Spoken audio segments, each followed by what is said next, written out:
السلام علیکم دوستو، چند برس پہلے کی بات ہے کہ کراچی کی ایک مسجد میں لوگ فجر کی نماز پڑھنے آئے۔ وہ ایک اندھیری گلی تھی اور مسجد کے سامنے بھی روشنی کا کوئی انتظام نہیں تھا۔ پہلا ہی نمازی مسجد کی سیڑھی چڑھا تو اسے محسوس ہوا کہ اس کا پاؤں کسی نرم چیز میں کھب گیا ہے۔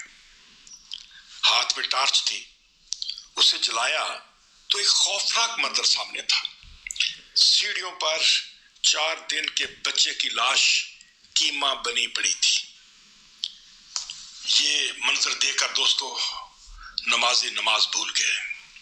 پتا چلا کہ یہ سب کچھ امام صاحب کے حکم پر ہوا ہے۔ گناہ کی اس نشانی کو کوئی شخص مسجد کی سیڑھیوں کو پر رکھ گیا تھا، یقیناً اس نیت کے ساتھ کہ یہ تو اللہ کا گھر ہے، نومولود یہاں محفوظ رہے گا اور کسی ضرورت مند بے اولاد کے گھر کی رونق بن جائے گا۔ مگر تقدیر کچھ اور ہی کہہ رہی تھی۔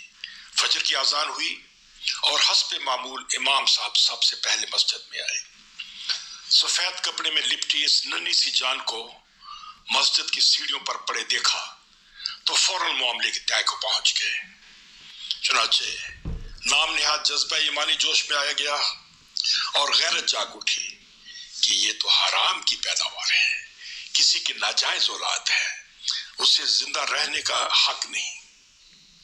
چنانچہ ساتھیوں کو حکم دیا کہ اسے سنسار کر دیا جائے۔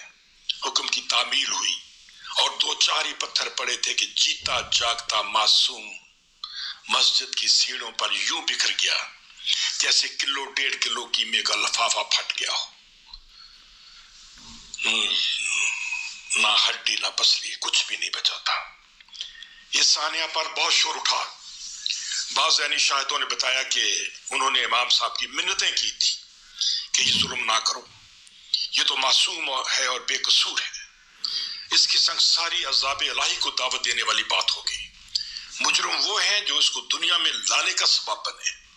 پکڑنا ہے تو ان کو پکڑو، انہیں سزا دو، انہیں سنگسار کرو، اس معصوم پر ظلم نہ کرو۔ مگر ان کی یاہو بقا کسی نے نہ سنی اور انہونی بیت گئی اور جہالت کے کھاتے میں ایک اور سیاہ ورق کا اضافہ ہو گیا۔ دوستو افسوس اس بات کا کہ ظلم و بربریت کی اس داستان کو دبا دیا گیا تھا اور ذمہ دار سزا سے بچ نکلے تھے۔